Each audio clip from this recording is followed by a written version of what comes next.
There we go. 12 string and like we bought these little synthesizers. So that's like one of the cheap Casio-ish kinds of synthesizers playing that melody. This song is about, like when I was a kid, my mother had bought, I had 2 brothers, and she bought us all transistor radios, and I was maybe about 9 years old. And I would go to bed and I would put the transistor radio under my pillow.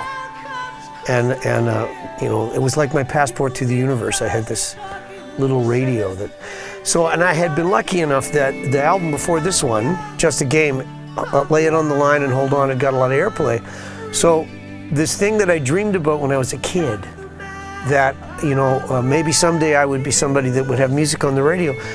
Now I was living that life. I would fly into places like San Francisco or Los Angeles or New York City, and my songs had already been on the radio, and I would show up and people would have expectations of me. But it was this whole thing of being on the radio. So we sort of made this because of FM radios, kind of. That was the world.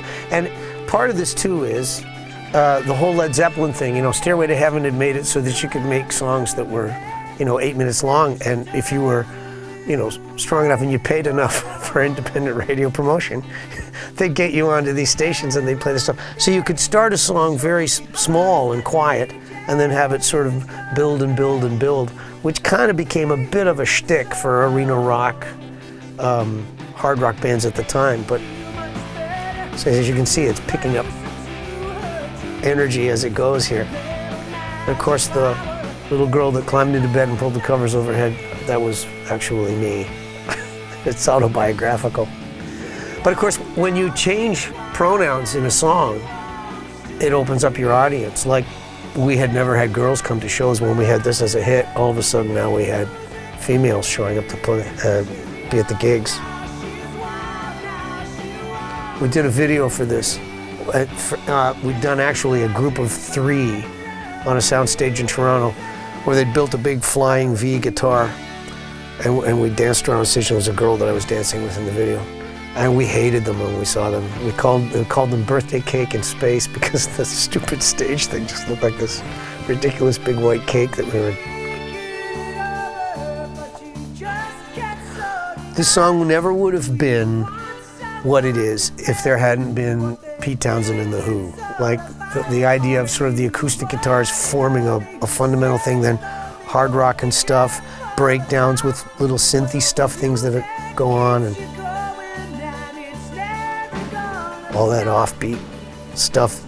But you can hear it coming now. The 8s are coming.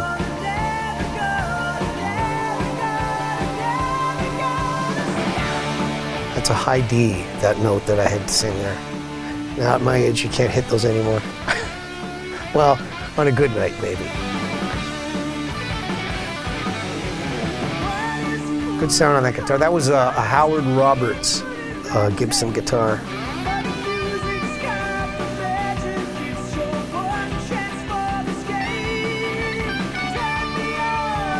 So this is like call and response now. I sing these lines and the guitar answers them.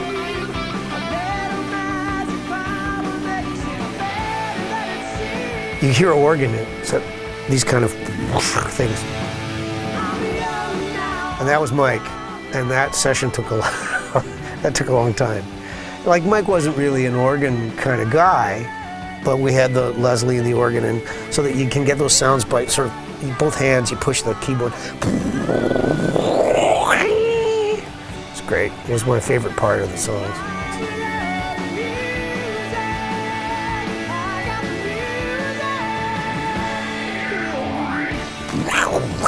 Fantastic.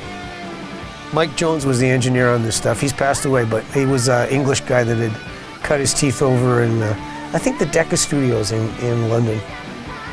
But this was the old days, 24 tracks, and so a lot of times you'd have to take tracks and bump them in order to create room for, like, the fills on the tag and stuff. Is it over? It's over.